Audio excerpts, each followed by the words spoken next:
I just did a presentation about challenging societal expectations for Latina women. And we were talking about people pleasing Mm. and where some of that comes from. And we went all the way back to colonial times and how the expectations of what a woman does and doesn't do change from indigenous tribes to then when, the Spanish came in. This ain't your average healing chat. It's healing through conversations with me, Lovely Brown. Real talk, deep healing, zero fluff. Lovely with Lovely Esteem, and welcome back to the Healing Through Conversations podcast. If you have not already been following us, I don't understand why you haven't hit the follow button yet. We are talking to some amazing people about healing, about growth, about happiness and joy, what it looks like to find peace. We're talking to women who are becoming groundbreakers for the next generation. We're talking about healing generational curse. We're talking about what it looks like to get through infidelity, what it looks like to celebrate your spirituality, what it looks like to find yourself in spaces that don't belong to you, but also what it looks like to break free. We're talking about successes and failures. And we're also going to talk today to Dr. Ashley Rodriguez. Dr. Rodriguez is helping women of color unpack generational trauma. She's reconnecting them with their inner child, and she's reclaiming the parts of them that they've lost and they have had to hide. I believe that when we are inviting people into this space, we are creating safe spaces for women who are really trying to break through, who are bold and brilliant, who are deeply compassionate about the life that they see for other people, but people who also understand that they have to remain healed themselves. And I feel like when we having conversations like this with people who understand what it looks like to go through the healing journey, people who are the agitators in the most positive way when it comes to moving forward, that they are the ones who are really going to be the ground breakers. They are going to be the ones who are the trail blazers in our next generation. And I am excited to talk to Dr. Ashley Rodriguez. She also happens to be the owner of Path Breaks Coaching and Consulting. I'm just saying, I was on the internet, looking her up, trying to make sure that we were going to do the best show possible. And I feel like she's really good, like really good. Hey guys, this is Lovely with Lovely Esteem, and welcome back to the Healing Through Conversations podcast. I'm excited about today's podcast because I love talking to super brainy women. It makes me so excited. I love women who are not only trying to uplift other women, but who are trying to uplift families.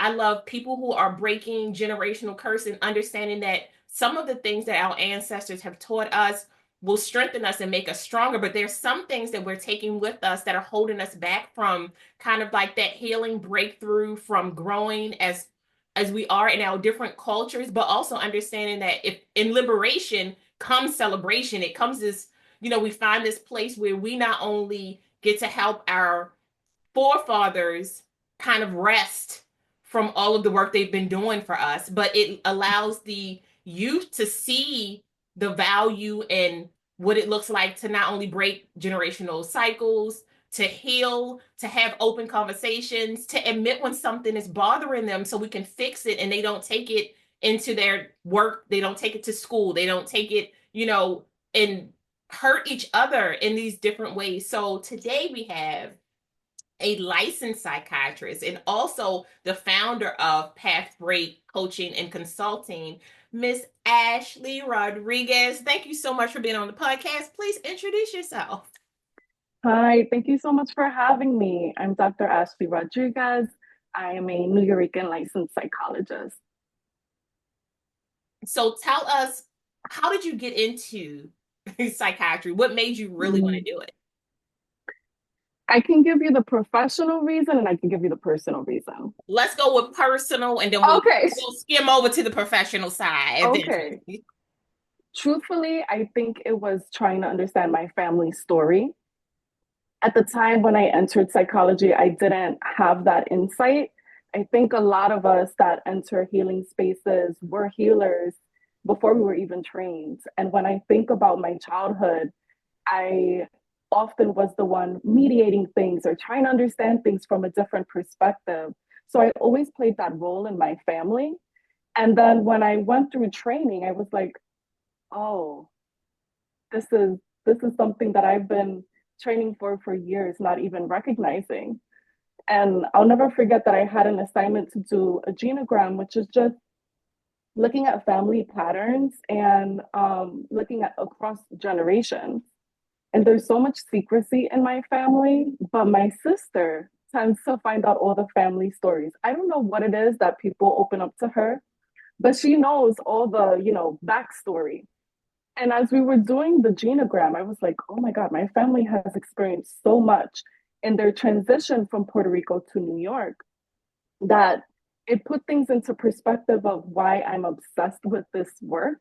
I really think it was just me trying to understand and master some of the things that happened to my ancestors and to my family. Love that. And that is so close to my heart because I'm a true believer that the quote unquote the black sheep, which is usually the person who's just asking questions, we're just trying to Right, figure it out. And you right. get labeled the black sheep because you are a wire. So why did that Mm-hmm. happen? Well, why are we keeping it here? Well, why did you Mm-hmm. invite them here? If we know that it's going to be a problem, why are we still doing it? And I think sometimes when you're rubbing people the wrong way, but it's not on purpose, it's because you're kind of disturbing. You're an agitator per se, in this whole Mm-hmm. building of like, I want to build a legacy that's something that we're proud of, where we aren't taking hurt with us, into the next level. So like, I totally get that. Like, I'm not the person you tell the secrets to because I'm going to start investigating. Like, like, Same, yes. same. So they're like, mm-mm, don't tell her. Don't say anything to her. So I was like, okay, fine.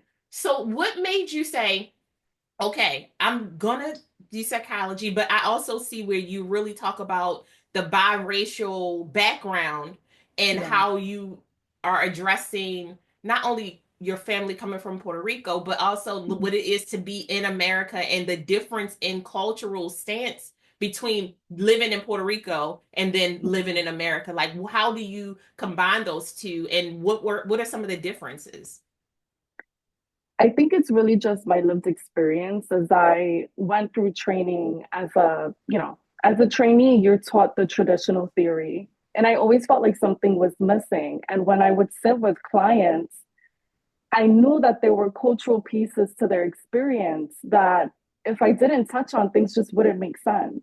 And when I think about my own experience and in my own therapy, there were times that therapists would say things I'm like, yeah, they don't get it. Like, I can't just cut off my family. Like, that's my family. So, being a Latina, we have so many cultural values, just like all women of color, that come from colonization, that come from slavery, that come from these really horrible things that our ancestors went through. And without putting a name to it and without exploring it, we can so easily think of it in a black and white thing as good or bad, but it's both. And so for me, it's just more so like being curious. I always felt like when I went to Puerto Rico, I wasn't Puerto Rican enough. When Mm, I'm here, I'm not like mainstream American enough. And then mm, it's like, so then what am I? Which is why I love the identity of New Eurekan. I've heard people, criticize it in that like other states don't have, that kind of identity. But for me, it really describes my experience of being in between. mm-hmm. No, and I so agree with you. And it's interesting because I was born here and I still Mm-hmm. don't feel American enough to be American, but I'm also Right, not African enough to be African, like, right. so, and I always tell people when we're having conversation, they like, so are you African American? Are you black? I'm like, I'm Lisa. Like at the end of the day, just call me by my Mm-hmm. name. Most likely I'll respond to you if unless I thought I gave you a fake name. Then I can't help it. But I love the idea really of looking at the systemic trickle down effect of Mm-hmm. like the generational patterns that we have. Because Mm-hmm. if you realize that your great great grandmother, somebody from her generation is still alive, like somebody in that space. And yes, it may be the end of their transition, but they're still touching soil. So that lets you know that Mhm. it wasn't that long ago. It feels so long ago when people are trying to erase a lot of our history now, when Yes. we are walking into this world of it never happened, or you like look at something, you're like, that wasn't always the icon, right? That wasn't the logo, you like in your Mhm. head. But I think Mhm. when we are looking at the trauma that we pass down through blood, through genetics, through memory, through spirit, which is so it's so integral in people of culture, right? We really are into what spirits are walking with us, what ancestors are walking with us. When we say like a baby has an old person's soul, like whose Mhm. eyes did they inherit from what year and how far ago? But Mhm. realizing that a lot of the trauma, a lot of the fear, the fight or flight or freeze, that those all come from our ancestors. And how does that show up in people's bodies? And like, how do you address that sometimes? Yeah, I think part of it is just remaining curious and tracking patterns. So I have clients that I work with, and when things get really intense emotionally, I see the shutdown. I Mm, see the need to change the topic. mm, And over time, we're able to, just draw attention to that. I noticed when we talked about this, this, and this, like we had to make it lighter. Um, and part of it is also, I think, remaining curious too about the messages that they receive from mm, family. mm. So sometimes we carry things and we're trying to make sense of it, and there really isn't something from our own childhood that explains it. And that's when I start to think, okay, maybe this isn't even yours to carry. This might be from a previous generation that you're holding on to. And how can we just explore that and think about where that comes from? And putting it into context, I think sometimes helps. I just did a presentation about challenging societal expectations for Latina women.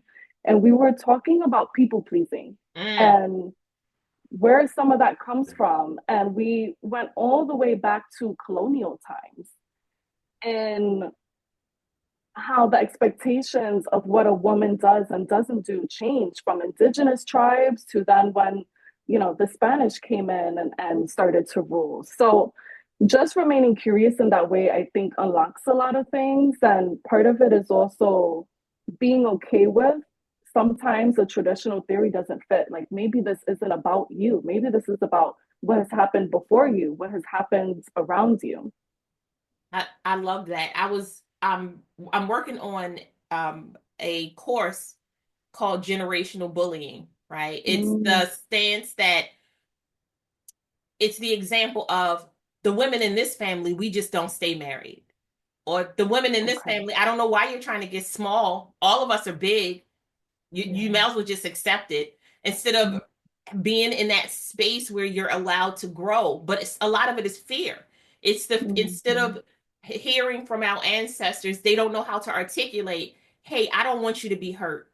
And I've experienced this hurt, and I don't ever want you to experience this hurt. So I'm going to hurt you first so that you don't have to go through the other hurt, instead of Wow. realizing that you're really just compounding the hurt. Because now, not only do I not want, I'm afraid to understand what love looks like on the outside of this house, but now we're stuck in this toxic relationship where you want me to pull everything from you, but you don't have a full tank to pull from because you were never given everything that you needed. And Right. that is something that I've found happens a lot in women of color, because we like you said, when we're talking about systemic racism, when we're talking about being in a woman's place culturally, how religion plays a large part in that, and how we've Mm-hmm. accepted that, Mm-hmm. a lot of the bullying that we receive, if you could get down to its purest intent, is really to save us, to protect us from the the outside, to protect us from the master, right? And Right. I was looking at a video the other day, and it really hit me hard because it was a woman who was saying, when you have a parent who is telling you, like, you have two parents, one parent praises their child, the other parent is like, oh, he's a mess. it really goes back to slavery, where when a slave master would see the value in your child and you wanted to Hmm. dumb them down as much as possible, Hmm. like, you don't want him. He's trash. But what Right. we've taken it now as we've taken it on as pride. Like, oh, he's just a mess, instead of being like, no, uplift him, because our children hear that and they start to internalize the words that we use. So I completely agree with you. So I want to talk Hmm. about truth telling, what it Okay. looks like to be the truth teller inside of the generational curse breaker, and how has that Mm. really affected your relationships throughout the years? Oof. That's a big part of, I think, healing. I think a big part of why secrecy is often part of generational trauma is this fear of facing what has happened. And I think so often people are so afraid of what will happen if you name it. But Mm, once you name what has happened, you can acknowledge it, you can be curious about it, you can explore it, you can unlink those past experiences to your present experiences. So by trying to keep it under the surface or avoiding, it's still there and it's still playing out. But by naming it, you give yourself the opportunity to work through it. So I think in my therapeutic approach and my personal approach, I really believe in honesty. Honesty is one of my core values. hmm And sometimes that means people are not going to be happy with what you have to say, right? Because they may not be ready Yes. to actually face like what it is. But I feel for me, it's more important to speak my truth than to make somebody else comfortable. And I recognize that that may put me in situations where somebody's upset with me. Somebody may not like what I have to say, but I feel good about what I said. And, there's always a way to say it. But truth telling is a huge part of, I think, breaking cycles. Yeah, no, I agree. And apologizing, learning how to apologize, Yes. that is such a huge part of the that secrecy, because once you tell the truth, right, now somebody needs to validate and acknowledge. Right. And if they are a part of that, the apology, and giving an apology without the expectation of you accepting the apology, because that can be the Right. scary part. It's like, well, I apologized. What, so do you forgive me? I still Mm-hmm. can't forgive you for that, but we can Mm-hmm. work through it. And how about we understand that this is a new boundary. Like this, we're going to set new boundaries for each other. This will be a new relationship, but we can build something maybe stronger on, from the secret. And I think that for me, especially in the agitator world of healing, is that learning how to tell the truth, giving people permission to grieve, Right. because once you realize, oh, I felt crazy all of these years, and I wasn't. I just, you guys were dodging the question, and now Mm-hmm. we're going to deal with it. How has that changed the way you approach therapy and into the digital world? Because I love the ideas that you have and what you're implementing. Thank you. I think in therapy, I do a lot of parenting work. I also work with a lot of people that are afraid to have children because of their unresolved trauma. So I see both sides of the coin, but so often people are really afraid to bring up some of the things that they experienced. And sometimes I think part of it is also like there is this need to protect, I think, the people Mm-hmm. that have caused harm Mm-hmm. still, Mm-hmm. depending on where they are in their journey. So what would it mean about their parent if they admitted some of the things that their parent did to them? Mm-hmm. What would that say about their parent? What would that say about them as the child of this person? Mm-hmm. So it's really, again, being open, being curious, meeting someone where they're at. And part of the coaching and the digital space for me is just an extension of that, meeting people where they're at. Because therapy, you have to be licensed where the person lives to work with them. Yes. And so I'm licensed in New York, but there's so many people that I would love to work with in other places that are experiencing similar things. And realistically, I don't have the calendar or the time to meet with everyone. And Mm-hmm. so the digital space is an opportunity to give people more tools. And the coaching would focus less on a mental health diagnosis, which I think sometimes people also have feelings about in therapy. If you're billing, you have to give a diagnosis. And, Yes. there are pros and cons to that. And that's a whole other conversation. But coaching is more so focused on the present, not Mhm. on a diagnosis and Mhm. working through things. So that's where I'm hoping the workbooks can give people more tools. And then I'm hoping to pivot into group coaching as well. Yes, but I believe that wholeheartedly it's going to work because Thank I you. love your idea of meeting people where they're at. And when we talk about tiers of like during the healing journey has nothing to do with your diagnosis, so much to do with the tools that you receive, but Right. also how you comprehend the information that you're receiving.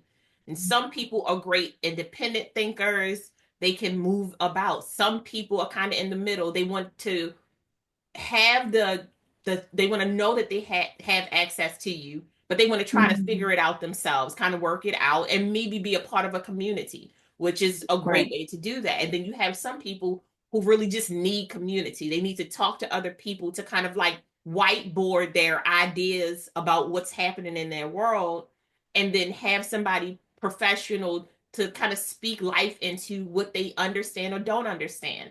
And that's Mhm. why I love what you're doing, because I think that when we think about therapy, the idea is always, or even when we think about psychiatry, it's Mhm. always the couch with the doctor who's kind of stale, who doesn't understand what you are saying, who Mhm. doesn't really talk to you or communicate with you. That's the idea that TV has given. And the Right. truth is that you're if you are a therapist, a psychiatrist, a coach, a mentor, your heart is bleeding all day trying to help your client get to a place where they feel comfortable with being independent thinkers, and Mhm. where they see the value in themselves, and where their diagnosis isn't their way of life. It's just something that happened to be there. So I think that's why it was so intrigued with your digital product that you're coming up with, because it makes it so that maybe a 70-year-old woman who just discovered some things about her family, she doesn't feel comfortable coming to therapy, but this now gives Mhm. her space to think about it, talk about it. Maybe there's a 19-year-old who needs a little more hand holding because they're just kind of discovering themselves and they're breaking free of some of the generational curse. And you're going to Mhm. create such a wonderful space, especially with the attack that a lot of the world is bringing on the Hispanic and Latina community, and a Yeah. lot of the stigmas and the dismantling of all these healthy options that are out Mhm. there for that community. And just somebody seeing you look like them, like, I'm just a brown girl trying to make it in this world. I think Right. that for me has been what drew me to you and your ideas behind the digital product. Thank you so much. And when I think about it, our ancestors, they solved things in community. They did things in ritual, in community. So therapy definitely has a place in people's healing, journeys, but it's not the only option. I Mm-hmm. think sometimes we frame it as the only option, or as individual therapy as the only thing you can do. And it is one tool that people can take advantage of. And I myself am in therapy. Like I believe in therapy. Yes. But I think there is something about being with other people that are experiencing similar things and recognizing that it's not just you. Yeah, and I think that that's where the you're filling the gap, because we Mm-hmm. need more gap fillers, right? You Mm-hmm. have all of the big name people who are always on TV trying to kind of give you that information, but when you are in trouble, you're looking towards your friends and family and your community. That's what you're trying to figure out. Like, who do can I trust? Where are my safe spaces? And Mm-hmm. I'm huge on safe spaces for women to like break free of a lot of the stigma that we get stuck with being strong, always having to take on the highest amount of responsibility, the stigma or the misinformation of us learning how to multitask every single thing. Like, yes, we can Mm-hmm. multitask, but like my life. If you see me and I look a little scraggly, I can't help you out right now. Right. You know? So I think that a lot of that, those strong characteristics that a lot of us have been attached to, Mhm. the newer generations are kind of like trying to debunk that. They're like, hey, I Mhm. can't be everything. And I applaud a lot of the people who are saying, I don't think I'm ready to be a parent because I'm Mhm. still working on me so hard and I don't want to take that with me. That is a brave stance to take no matter who you are. To Mhm. say I'm going to hold off the pressure of the world. This whole idea that just because I'm a female, I somehow am prepared to take care of a child when there's so much trauma on my shoulders. Mhm. I'm gonna pass that down to someone else. Can you talk about like how shame and guilt plays a large part in what the stigmas and the healing that you're trying to help people with? Shame and guilt, rage, it comes up so much in healing because it's part of the grieving process Mhm. of, oh wait, I didn't get what I needed. I have so many unmet needs. And what do I do with that? And what does that say about me? So often, we blame ourselves for the things that have happened to us.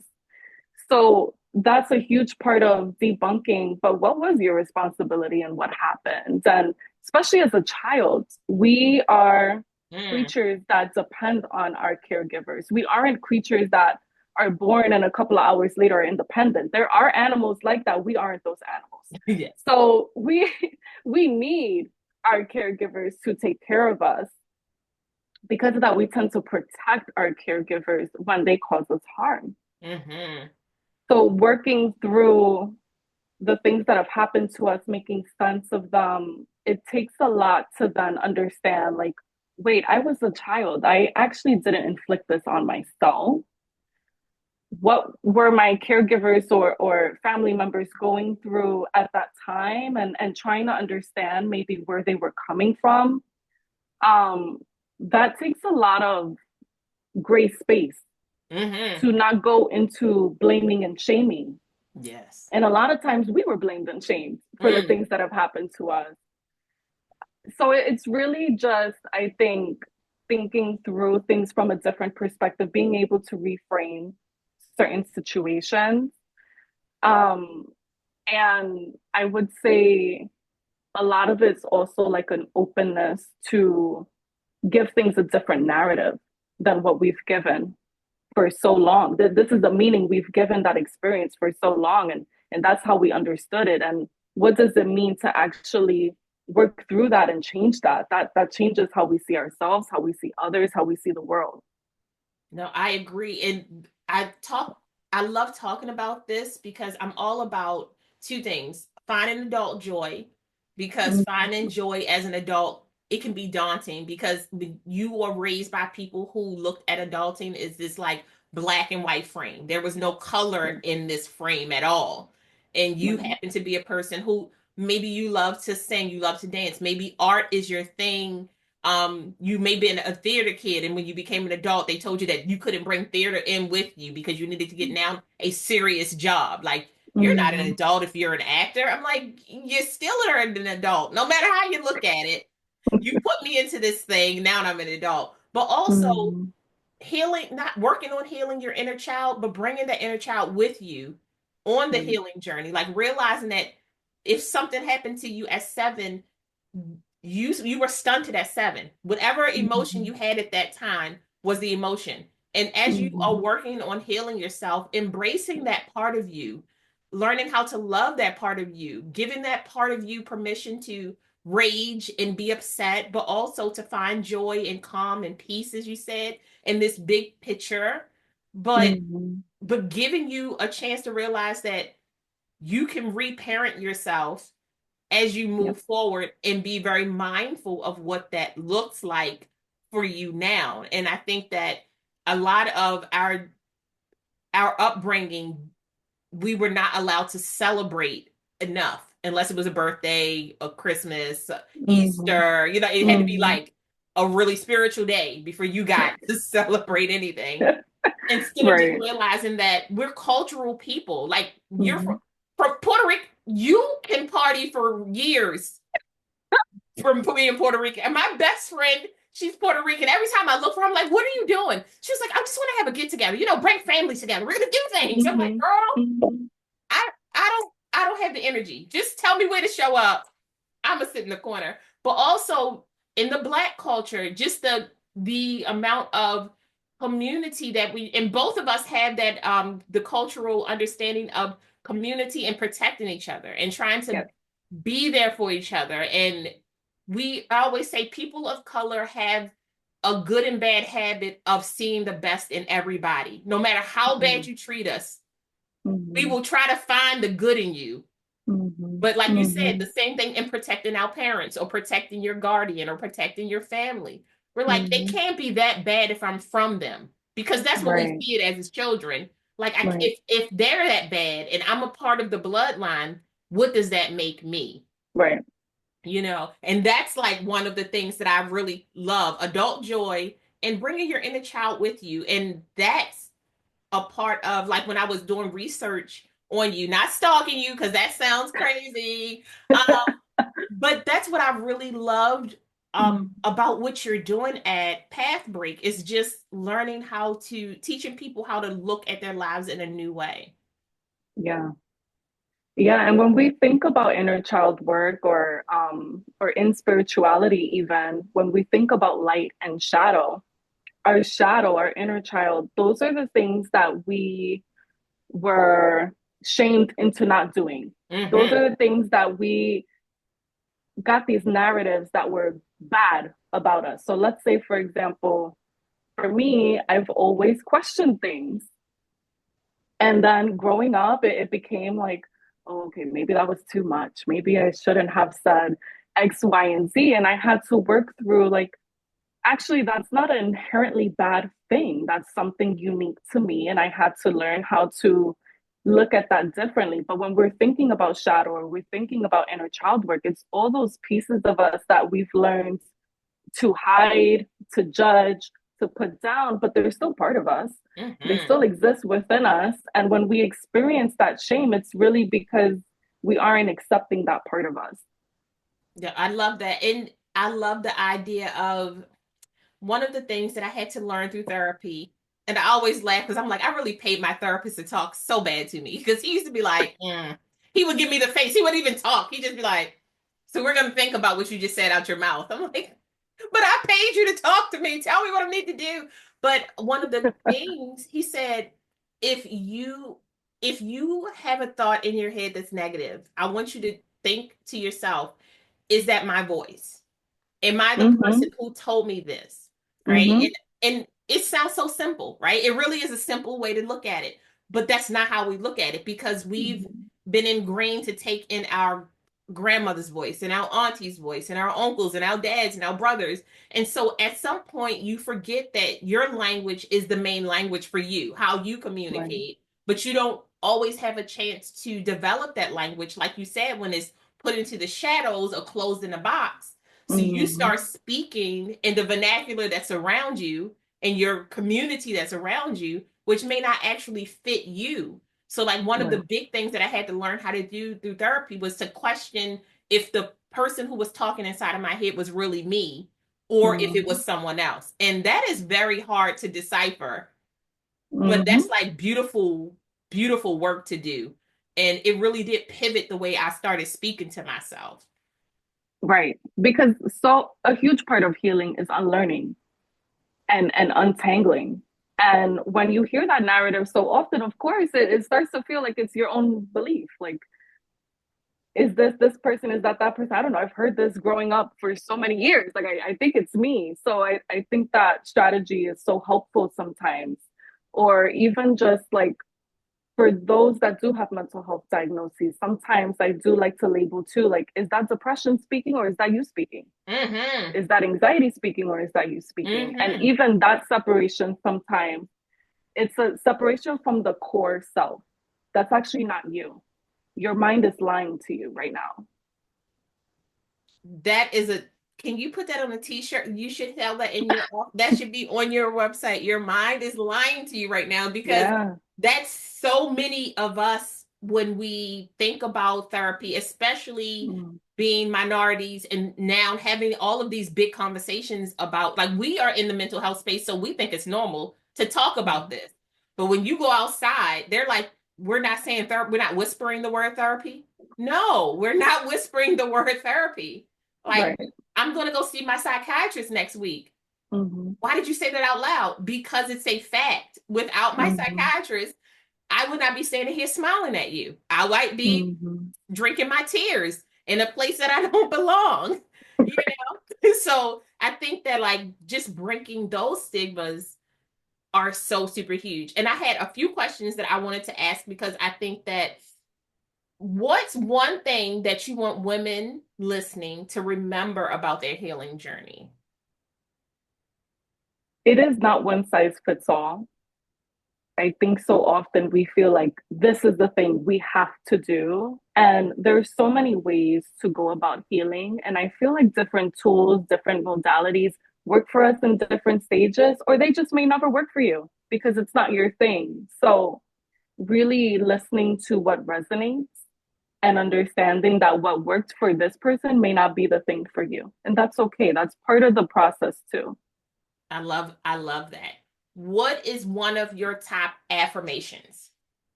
Ooh.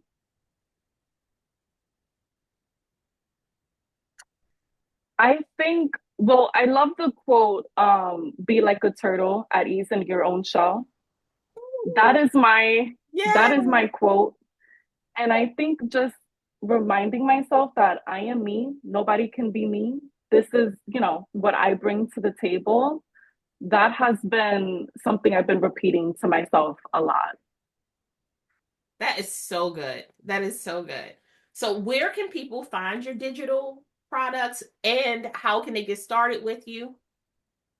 Absolutely. So my website is pathbreak.mykajabi.com. And then on Instagram, I am Pathbreak Coaching and Consulting. And there you'll see links for my different ebooks. And I'm working on workshops and courses as well. I love it. I love it. And what would you say if somebody walked up to you and said, "I want to be the cycle breaker"? What was the first step that you think they need to take? Ooh. The first step I would say is learn some grounding techniques because this is not for the faint of heart. This is not easy. And to just remember that it's not a race, you know? So take your time with it and find your tribe, find your people. Let you know what? Community is so big Yes. and safe spaces are so big. And Mm-hmm. remembering that not everybody deserves your healing words. Like that Right. is, and that's hard for us because we Mm-hmm. want to walk around and bless everybody. But Mm-hmm. sometimes you're going to have to learn how to take some of the powers that you were given, like innately, that makes you you, your spiritual self that makes you you.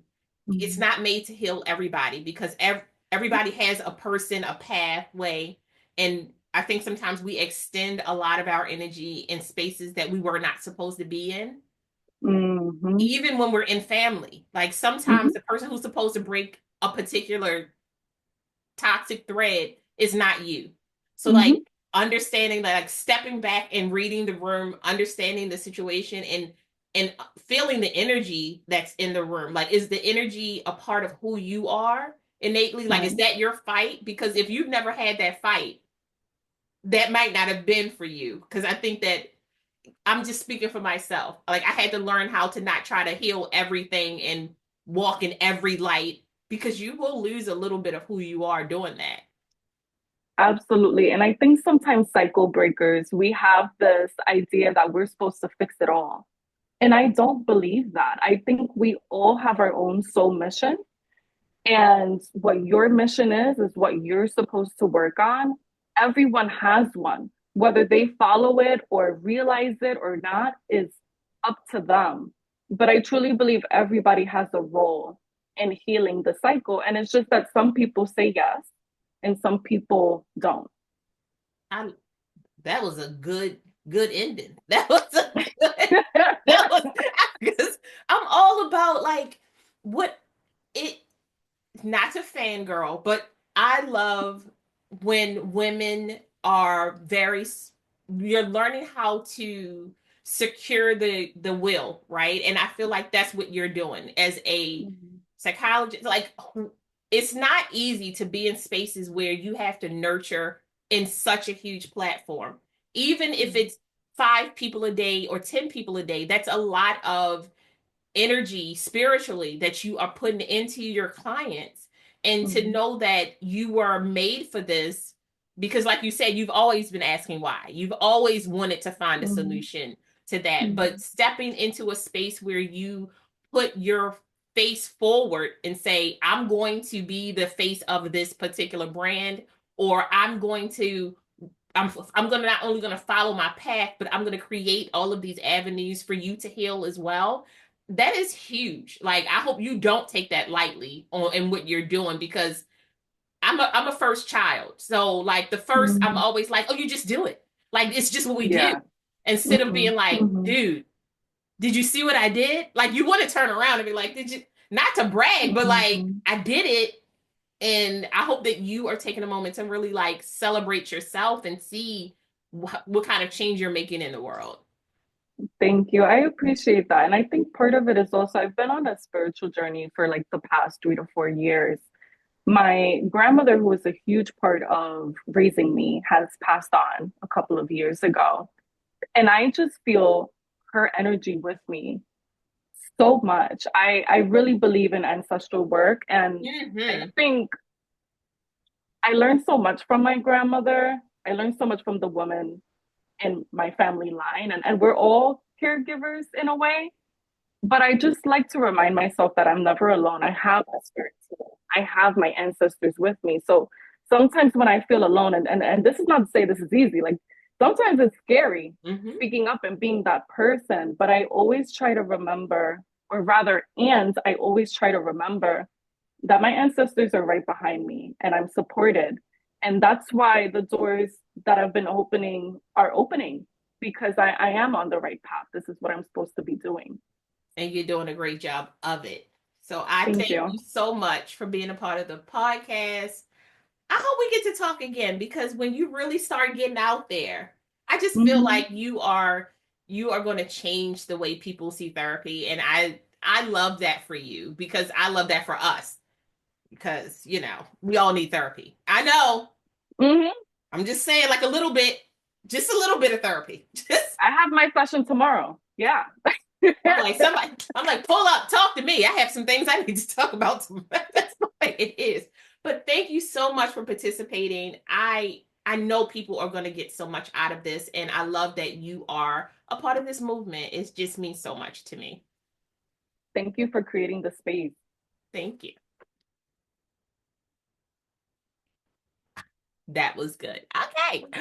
Woo! Because I was having a hard time trying to talk about this.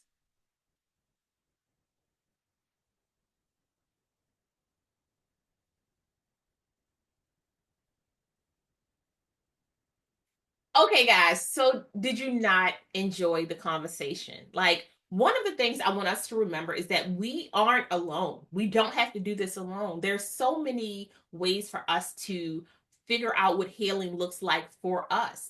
There's so many ways for us to figure out what it looks like to not only break those toxic generational threads, but to rebuild, to pivot, what it looks like to figure out how to embrace the parts of you that have been hidden, sometimes suppressed, right? And what it looks like to not only take responsibility for your healing, but to understand that you are not always responsible for everybody else's healing.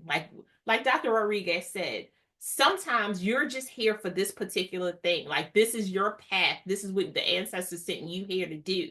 And we want to make sure that you get to do that thing as well as possible. And the way that you do that is that you learn how to best utilize the skill sets that you have. And some of that comes from therapy, some of that comes from talking to a psychiatrist, sometimes some of that comes from coaching or mentoring, and all of those things are okay. You don't have to be embarrassed about what your healing process look like as long as you are in the process of healing. And I believe that Dr. Ashley Rodriguez has a download called the Resilience Toolkit. I'm going to check that out and put that in the link if she does, because she is really helping you create a future for yourself that aligns with what you want in your life, not where you are right now. So we hope you enjoyed it. Please remember that we're learning how to articulate our feelings, wants, needs, and desires so that we can better advocate for ourselves and the people that we love. And one of those people that we love is ourselves. So follow us. I'm sorry. Subscribe, like, share. There's somebody who needs to hear this right now. And I feel like you can send it to them. Just push the little button, just send it over there. Hit the follow. Y'all be good. Lovely out. Thank you so much for joining us. We hope you found some healing, connection, and joy. Until next time, bye, loves.